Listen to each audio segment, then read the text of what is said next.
Et si la vraie faiblesse n'était pas où on le croit? L'Allemagne, après avoir rompu spectaculairement avec le gaz russe, exige aujourd'hui que la Russie répare les gazoducs Nord Stream, comme si rien ne s'était passé. Les responsables allemands adoptent un ton presque impératif, choquant la Russie par leur absence de diplomatie et leur assurance, comme si Moscou était un simple prestataire à leur service. Mais le rappel le plus saisissant, c'est que ces gazoducs ont été sabotés. Un acte de destruction massive, dont personne n'a officiellement désigné les coupables, et pour lequel Berlin n'a exigé ni enquête approfondie, ni compensation. La Russie, elle, observe ce spectacle avec une froideur inhabituelle. Silence, fermeté, voire indifférence. Tout cela paraît absurde. Comment l'Allemagne peut-elle exiger la remise en marche d'un outil stratégique, qu'elle a elle-même contribué à marginaliser, sans reconnaître les responsabilités, ni même garantir la sécurité de l'infrastructure? Cette demande met à nu le profond malaise européen. Une dépendance qui ne veut pas dire son nom, une souveraineté qui vacille, et une crédibilité politique qui se fissure publiquement. En cédant à la tentation du gaz liquéfié coûteux et aux injonctions extérieures, Berlin a perdu un levier central. Désormais, impossible d'imposer ses conditions. La Russie n'est plus pressée d'obéir, et l'Europe découvre qu'elle a sacrifié son autonomie stratégique sans assurance de retour. Cette crise ne concerne pas seulement le prix de l'énergie ou les intérêts industriels. Elle révèle que la vraie faiblesse européenne, c'est de demander sans pouvoir exiger, de dépendre sans assumer, et de s'exposer à voir son influence s'effriter face à un partenaire moins conciliant. Pour comprendre comment ce renversement s'est produit, il faut revenir sur la succession d'événements et de choix politiques qui ont conduit à ce paradoxe géopolitique. Que s'est-il vraiment passé avec Nord Stream? Cette question, en apparence technique, cache en réalité une lutte géopolitique sans précédent au cœur de l'Europe. Pendant des années, le continent a profité du gaz russe à prix bas grâce au gazoduc Nord Stream, reliant directement la Russie à l'Allemagne. Ce partenariat énergétique a façonné la compétitivité de l'industrie allemande et, plus largement, de l'économie européenne. Mais à mesure que les tensions se sont accrues entre Moscou et l'Occident, notamment avec la montée des sanctions américaines et européennes, la Russie s'est retrouvée de plus en plus isolée. Des blocages administratifs, des pressions politiques et des manœuvres diplomatiques ont freiné l'exploitation de Nord Stream, particulièrement du deuxième tronçon. Puis, en une nuit de septembre, il y a un peu plus d'un an, le gazoduc a été saboté sous la mer Baltique. Une explosion, qualifiée d'acte de guerre silencieux. Pourtant, aucun coupable n'a été officiellement désigné. Les enquêtes piétinent, les responsabilités se diluent, et les débats s'enlisent dans le silence gêné des chancelleries européennes. Résultat immédiat. L'Allemagne, fer de lance économique de l'Europe, a perdu sa source principale d'énergie abordable. Les prix du gaz ont explosé, étouffant les entreprises, menaçant des milliers d'emplois, forçant certaines usines à fermer ou à déménager hors d'Europe. Un vide s'est créé que ni le gaz liquéfié américain ni les énergies renouvelables ne parviennent à combler à court terme. Pour les citoyens européens, les conséquences sont déjà tangibles. Factures de chauffage qui grimpent, inflation, insécurité économique, et surtout un sentiment d'impuissance face à la nouvelle donne énergétique mondiale. Ce n'est pas seulement une crise de l'énergie, c'est aussi une crise de confiance, de souveraineté et de vision politique. Mais au fond, ce bouleversement dépasse la simple question du gaz. Il révèle la fragilité des relations de dépendance et place l'Europe face à une impasse stratégique sans précédent. Derrière la crise du gaz, une question bien plus vaste s'impose. Comment l'Europe a-t-elle pu se retrouver piégée par ses propres choix stratégiques? Voyons comment cette dépendance s'est construite, puis effondrée, au fil des dernières années. Et si la dépendance n'était pas qu'une question de gaz? Derrière les apparences d'un simple différend énergétique, le vrai conflit européen explose au grand jour. L'Allemagne, frappée par la crise, brandit ses exigences comme des ordres. Réparez les gazoducs, soyez prêts à rouvrir les vannes quand nous le jugerons utile. Mais jamais Berlin ne reconnaît ses erreurs, ni les années passées à ralentir, puis à saboter la coopération énergétique avec la Russie. Pour Moscou, ces demandes sont intolérables. Elles sonnent comme un manque de respect, presque comme une injonction coloniale. Après tout, pourquoi la Russie devrait-elle réparer une infrastructure détruite, sans garantie de sécurité, ni même reconnaissance des torts subis? Les experts russes soulignent que réparer un gazoduc sous-marin, c'est bien plus qu'un simple chantier. C'est des années d'investissement, des milliers de kilomètres à sécuriser, et le risque de voir tout l'effort anéanti par une nouvelle attaque ou un retournement politique à Berlin. Aujourd'hui, le gazoduc n'est plus seulement un tuyau. Il est devenu un symbole puissant, celui de l'autosabotage européen, de la fragilité d'une sécurité énergétique jadis enviée, désormais en ruine. L'Europe voulait s'émanciper de la Russie, mais n'accepte pas d'en payer le prix. L'autonomie tant vantée a révélé une nouvelle dépendance, non plus en gaz, mais en crédibilité et en confiance perdue. Le dialogue vire désormais au poker stratégique. Chaque camp campe sur ses positions, calcule ses pertes et ses coûts d'avance. L'Allemagne, privée de gaz bon marché, voit son industrie chanceler, ses factures grimper et ses ambitions écologiques compromises. La Russie, elle, pèse son avantage. Elle n'a plus rien à prouver, encore moins à obéir aux injonctions venues d'un partenaire qui a rompu le pacte de confiance. Derrière ce bras de fer, l'Europe joue bien plus que sa facture du mois prochain.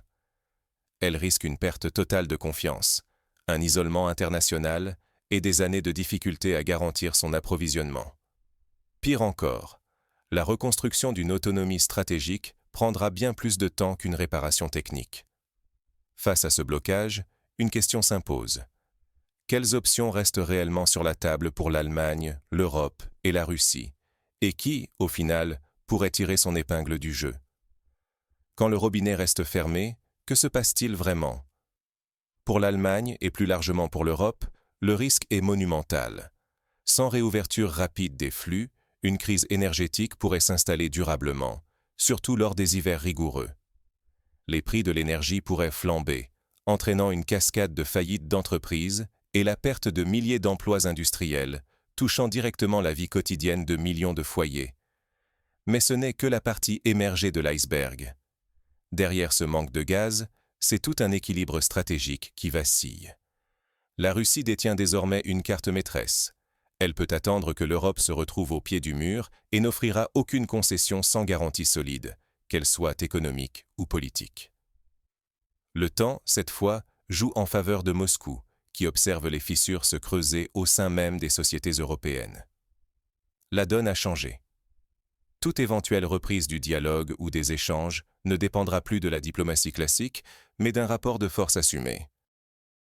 Les discussions feutrées d'autrefois ont laissé place à une logique de confrontation. Chaque partie cherche à maximiser ses intérêts, quitte à durcir le ton ou à laisser pourrir la situation. Au cœur de cette crise, un élément semble pourtant oublié: la confiance. Ce n'est pas une simple question technique ou économique. Réparer un tuyau prend quelques mois, mais restaurer la confiance entre partenaires peut prendre des années, voire une génération entière. Sans elle, aucun contrat, aucun plan de relance, aucune promesse ne tient vraiment. Ce blocage prolongé ne menace pas uniquement les prix à la pompe ou la chaleur dans les foyers. Si l'Europe ne parvient pas à tirer les leçons de cette impasse, elle risque de voir son influence économique s'effriter, ses populations se diviser et sa sécurité collective remise en cause. Les manifestations, les tensions sociales, les débats sur la souveraineté énergétique, tout cela pourrait devenir la nouvelle norme. Mais faut-il vraiment s'arrêter à ce constat inquiétant? Plus important encore, quelles leçons concrètes l'Europe, et chacun de nous, peut-elle retenir pour éviter de retomber dans la même impasse? Dans chaque crise, il y a une opportunité de réinvention. C'est précisément ce que la situation des gazoducs Nord Stream impose à l'Europe comme à la Russie: transformer l'humiliation et la méfiance en nouveaux modèles de coopération ou de souveraineté. Première leçon: il ne suffit plus de proclamer sa souveraineté énergétique, il faut la rendre réelle. L'Europe doit admettre qu'être tributaire de décisions extérieures la rend vulnérable. S'affranchir véritablement, c'est investir dans des solutions locales, diversifier ses partenaires et anticiper les ruptures. Deuxième enseignement: la logique des ultimatums appartient au passé. L'époque où l'on donnait des instructions en exigeant sans contrepartie est terminée. Seul un respect mutuel, accompagné de transparence, peut permettre de bâtir des relations résilientes et d'éviter la répétition des erreurs. Troisième point, la confiance est la matière première la plus précieuse dans les grands partenariats. On peut reconstruire un pipeline, mais on ne répare pas la confiance sur simple ordonnance. Toute stratégie qui néglige ce facteur est vouée à l'échec et à la méfiance chronique. Enfin, l'avenir n'appartient pas à ceux qui s'obstinent, mais à ceux qui savent tirer les leçons de leurs erreurs et adapter leur modèle. Cela vaut autant pour l'Europe, qui doit réévaluer son rapport à la Russie, que pour la Russie, qui peut repenser sa place dans le nouvel échiquier mondial. L'enjeu est immense. Soit l'Europe parvient à reconstruire une indépendance énergétique crédible, soit elle demeurera prisonnière de crises successives et d'une vulnérabilité stratégique persistante. Restaurer la confiance, c'est aussi restaurer la capacité de peser sur la scène internationale, d'assurer la stabilité économique et de protéger les emplois. Mais tout ne dépend pas uniquement des gouvernements ou des grandes entreprises. La société civile, les citoyens, chacun à son échelle, a un rôle à jouer pour exiger de nouveaux standards de responsabilité et d'anticipation. Car si l'on persiste à ignorer les leçons du passé, on s'expose à voir l'histoire se répéter, parfois sous une forme encore plus brutale. Mais alors, concrètement, comment agir pour éviter que l'Europe ne retombe dans les mêmes pièges ? Voyons ensemble quelles pistes individuelles et collectives peuvent changer la donne. À qui revient la responsabilité de réparer le tuyau ou la confiance ? Cette question va bien au-delà de la technique ou de la politique. Car ici, il ne s'agit plus seulement d'un pipeline, mais d'un système de relations, fissuré à la racine. Refuser de regarder ces enjeux en face, c'est courir le risque de répéter les mêmes erreurs, encore et encore. Si l'on se limite à débattre de qui doit payer la facture du Nord Stream, on passe à côté du vrai sujet. La crédibilité européenne, la stabilité de notre économie et notre capacité à choisir notre destin, sans subir les diktats d'intérêts extérieurs. L'Europe se retrouve à la croisée des chemins. Devrons-nous, à chaque crise, supplier d'anciens partenaires pour retrouver une énergie abondante, ou choisirons-nous enfin de tirer les leçons du passé ? L'Allemagne a-t-elle vraiment compris ce que signifie l'autonomie, ou préfère-t-elle attendre que d'autres résolvent les problèmes qu'elle a elle-même créés ? Rien n'est plus difficile à réparer que la confiance entre nations. Les pipelines se reconstruisent avec des investissements et du temps.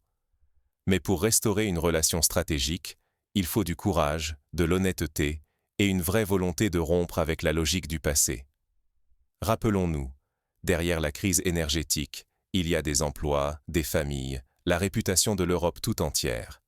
Fermer les yeux, c'est risquer de voir notre économie décliner, notre voix s'affaiblir sur la scène internationale et notre modèle de société remis en cause. Chacun d'entre nous a un rôle à jouer. Exiger des comptes, demander des explications, refuser la facilité des solutions temporaires. Car tant que la question de la confiance ne sera pas posée franchement, même les